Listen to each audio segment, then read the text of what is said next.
Hey, everybody, and welcome to a bonus episode of the Wednesdays with Watson podcast.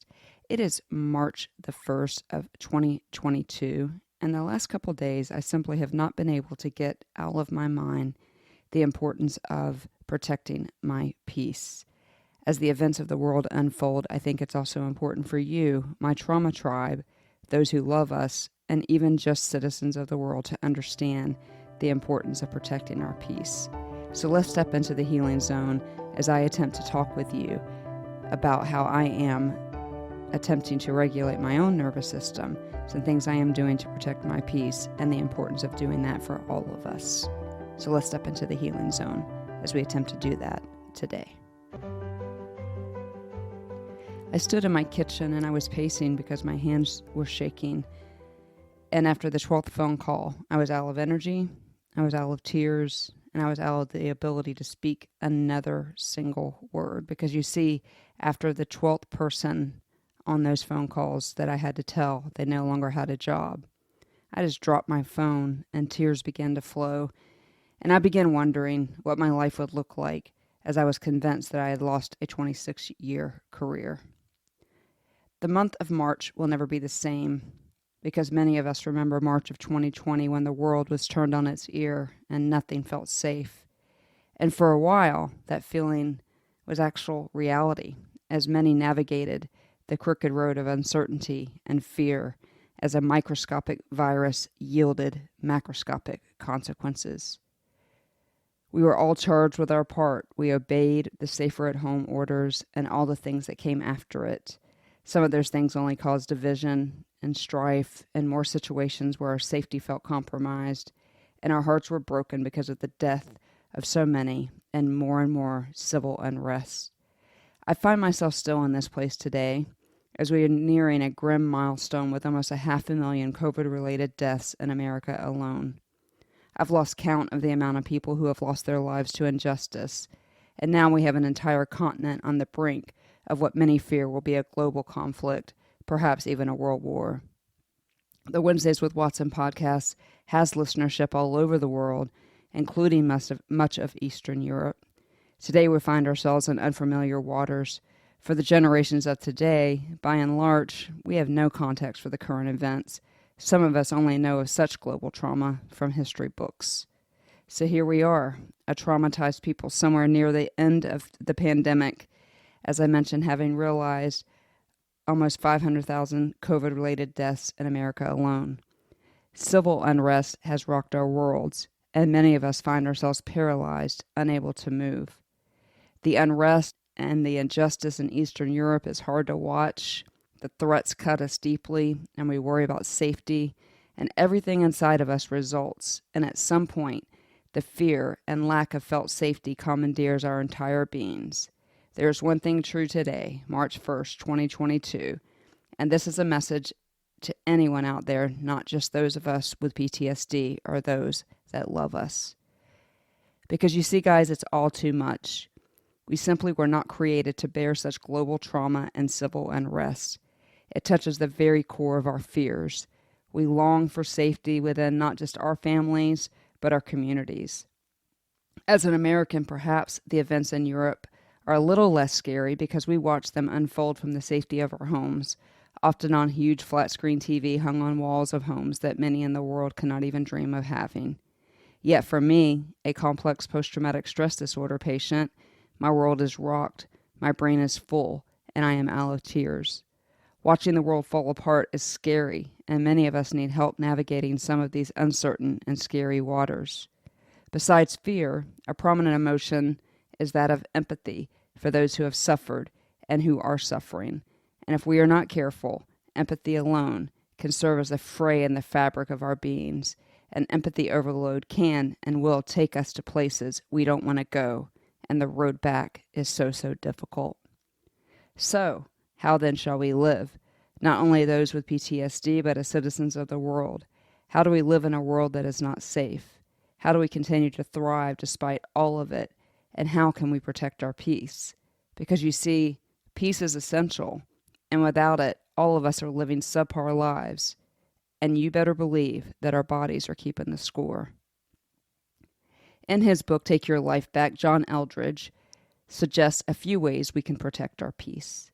Eldredge released this book prior to the pandemic, but it has become a staple for many of us, as the principle of taking our lives back from the things that steal our peace is a welcome principle, a welcome truth, and one that I hope that I can help you do today. Eldredge suggests a few practical ways to do this, and he has even developed an app called the 1 Minute Pause that is effective for us to stop, refocus, and for just a minute at first, though you can get longer periods of time where you recite a simple prayer. Jesus, I give everyone and everything to you. The app notifies you twice a day. I have found, though, that I ignore the notification more than I actually stop and give everything to Jesus. It is so easy to swipe that notification away, and in doing so, a little part of me stays activated, as I still think that my shoulders were meant to carry the burdens of the whole world. Eldredge notes that our souls were not created to bear the burdens of the whole world, but only that of our village, our people, if you will. Taking this time, twice a day, helps us remember that it all belongs to God anyway, that we are impotent to do anything about the world around us, but our bowed heads are potent and effective if for no other reason than to calm our own nervous systems down. I love the lyrics to the old Rebecca St. James song, On My Knees, my favorite lyric. I don't know how, but there is power when I'm on my knees. I do find it ironic that Eldredge and his people created an app to go along with a book that is imploring us to walk away from our phones and take our lives back. But a large premise of the book is just that. Walk away from all the information that sits in that computer in your pocket. It has been said that we are walking around with more powerful computers in our pocket than it took to send the first space shuttle into space. The average person picks up their phone 80 times a day. That means we have real-time global information at the tips of our fingers at all times. The only thing separating us from this information is perhaps some willpower and the occasional dead phone battery. Eldredge notes that our brains are not meant to receive massive amounts of information from those computers in our pockets. We tax our brains, and since that is ground zero for our entire beings, consuming too much information about anything is going to place us in a spot where our peace is not protected, our mind can't rest, and the fallout is real. Years ago, Rick Warren suggested this about our cell phones. Divert daily. Put your phone away, usually for an hour a day. Withdraw weekly. This one is a little bit more difficult. It's a day that we set our phones aside where we have minimal screen time. And finally, abandon annually for an entire week. That is a difficult thing to do, but I have successfully done this for 2 years now. And during those times, I find my heart more at peace and my time better spent intentionally caring for myself and my nervous system. My brain is not taxed, and I am a better version of myself with PTSD often in its place, at bay, and my body thanks me. This concept of protecting your peace with intentionality to not consume the news is one that I promise will help you as it has me. Put your phone down, and you will protect your peace. Secondly, Eldredge suggests a concept called Benevolent Attachment. This is the concept of separating ourselves from the events in the world that are not ours to carry. Eldredge speaks of a bunch about soul care and how our souls are not meant to carry the burdens of the entire world. We are simply not wired to do so, and empathy overload is a thing, and it is a thing that will not be ignored. And so for the PTSD patient, this concept of letting go of that which is not ours is paramount. And the ability to make the decision alone is evidence of healing. We want to protect that healing. And so we must know when to detach from those things that are not ours. And I am finding that is most things in this world. Again, I am reminded of the power that I have when I am on my knees. It is not lost on me that most people suffering from PTSD had their power stripped from them at one point. And we have the ability to gain it back by holding an audience with God, the only one who can fix any of this. That truth alone can cause some confusion, but I promise you, while your faith is hard to find, you can borrow mine. Peace from the star of the story is real. He promises that if we draw near to him, he will draw near to us. We see that in Hebrews 12:1. This is especially true in the midst of crisis, internally and globally. Typically, if you're living with trauma and are an empath, breaking news from around the world serves to trigger you and make you deeply sad. If you are like me and suffer from PTSD or any of its friends, I beg you to be mindful of the information you're consuming, not just from your phone, but from other news sources as well. Let's talk about how consuming disturbing global news impacts those of us with trauma. I am of the belief that consuming the news steals everyone's peace, but particularly those of us with trauma. What happens to us when we watch these things playing out literally, sometimes in real time, right in front of us? There is a psychological concept called vicarious trauma. One source quotes vicarious trauma as a process of change resulting from empathetic engagement with trauma survivors. Anyone who engages empathetically with survivors of trauma, incidences of torture, and material related to trauma is potentially affected. Another publication calls this repeated exposure to adverse details of traumatic events. I'm going to read that again. Repeated exposure to adverse details of traumatic events. That is equal to the news, guys. This term is often used in terms of the context of therapists taking on the trauma of their patients. So we know absorbing the trauma of others is a real issue. And you can see why repeated exposure to dramatic global events can be detrimental to any of us, especially those of us with existing trauma. The symptoms of this vicarious trauma are broken into 5 categories, and I wonder how many of these are familiar to you. Persistent feelings of grief, anxiety, and sadness, irritability and anger, being easily distracted, changes in mood and sense of humor, and feeling isolated and unsafe. If you're experiencing these things, it's time to pay attention. It's time to make a change. Again, you are not made to consume such relentless sadness, death, and destruction. Furthermore, we are all impotent when it comes to changing some of these occurrent events. And so again, I ask, how then shall we live? What about those of us that feel the need for information so that we won't be blindsided with all the bad news at once? I know this is something that I struggle with. Sometimes not knowing can feel worse than consuming the information, seemingly without the ability to metabolize it as it comes at me at the speed of light. I will tell you it does take discipline to put into practice, but I promise you that not knowing is better than knowing. You cannot unsee what you see, and you cannot unhear what you can hear. I love that old song, be careful little eyes what you see, be careful little ears what you hear, be careful little feet where you go. So, I have a trusted friend who keeps me generally updated and only provides information that may immediately affect my safety. Otherwise, ignorance is truly bliss for the trauma tribe. And when I do this, peace rules and my body thanks me. Thirdly, Eldredge encourages us to get outside. The World Health Organization projects that we spend over 93% of our time inside. Making a concerted effort to get outside changes the subject, engaging a different part of your brain as you scan your surroundings for beauty. Your lungs get filled with that much-needed fresh air. You're way, way more likely to consume deep breaths of relief rather than the short breaths that are indicative of your activated nervous system. While you're outside, if you can, tangibly touch the earth. Pick a flower. Grab those weeds that have been driving you crazy, or get your toes in the sand. And my favorite, find a body of water. There I find peace. And while I realize I live in a state surrounded by water, some of you have mountains and others of you have both. Some of you have deserts. All of it is gorgeous.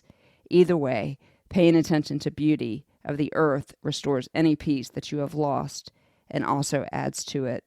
Eldredge cites beauty hunting as a way to get our lives back, and I could not agree more. There is a fun fact about the treatment modality that I talk about a lot, and we will continue to talk about, EMDR. EMDR was created by Francine Shapiro after a walk in Central Park. The power of God's creation on your brain and body is really difficult to measure. I know what some of you are thinking. Your energy is depleted, and the thought of even getting ready to go outside is overwhelming to you. But I promise you it's worth it. Even better, take a short walk. Moving your body helps clear toxins, both physical and in your brain. Sometimes it's all about that first step. Sometimes that first step is the hardest one, but each step after that is easier. If you can get outside, at least try to find a place where you can see outside, where you can intentionally beauty hunt and give your brain the rest and peace it deserves. Finally, Eldredge gives us permission to allow our souls to be human. This means it's okay to take the 1-minute pause. It's okay to detach yourself from sadness that is not yours.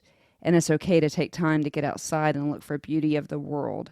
Our souls need this. And for the trauma patient, your nervous system will thank you.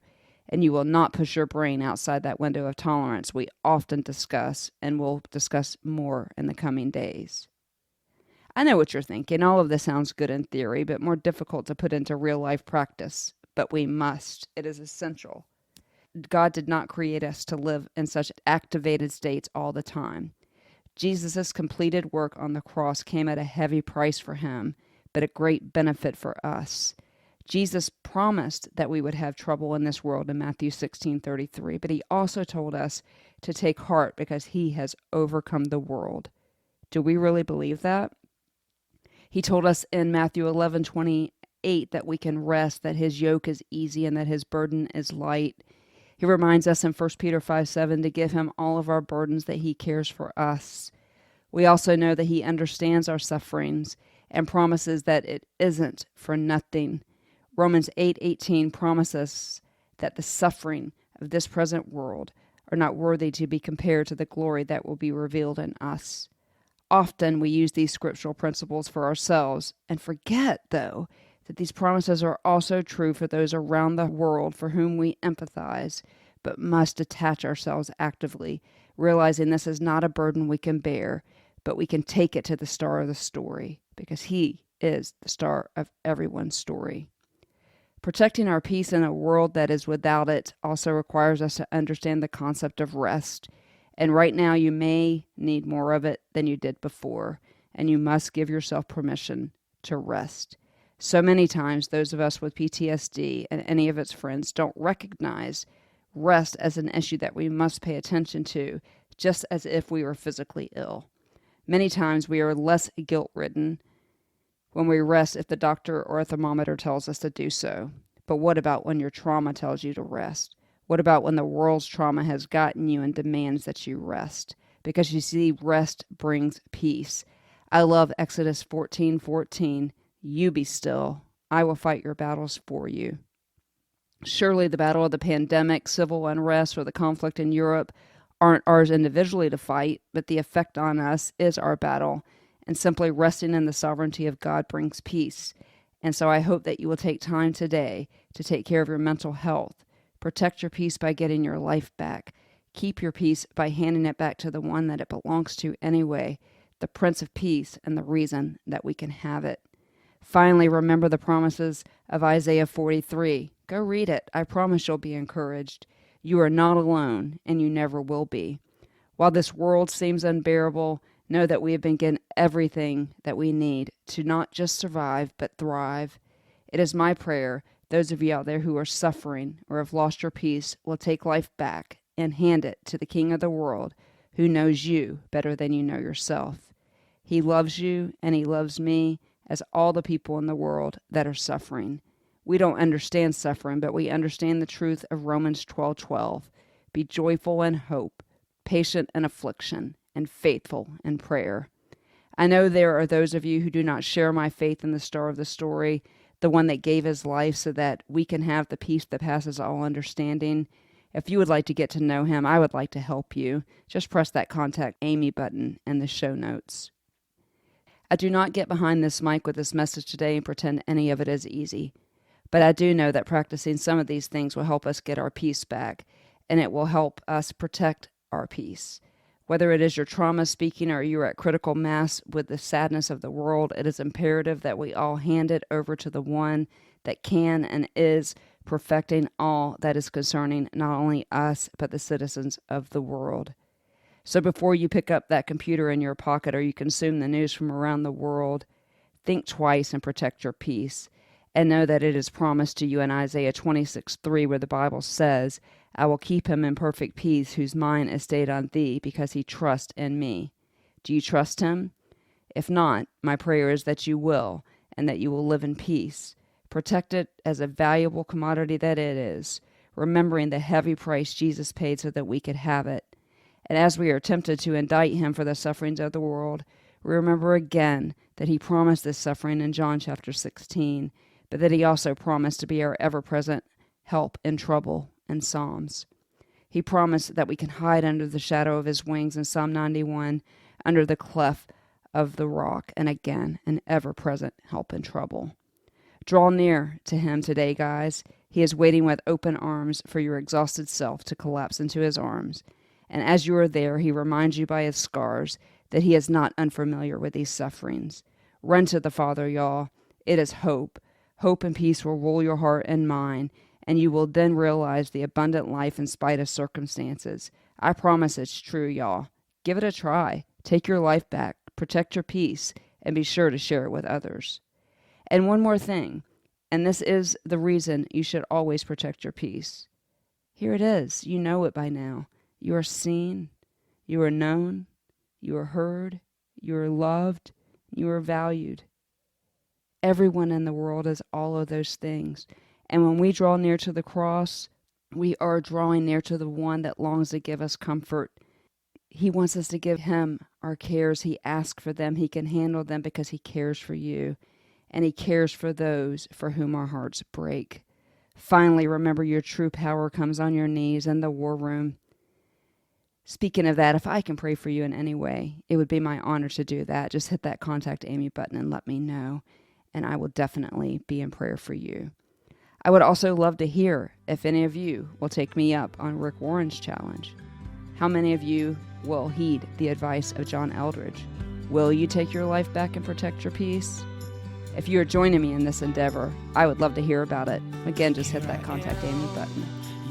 Until next week, I pray that you continue to take steps towards healing and protecting your peace.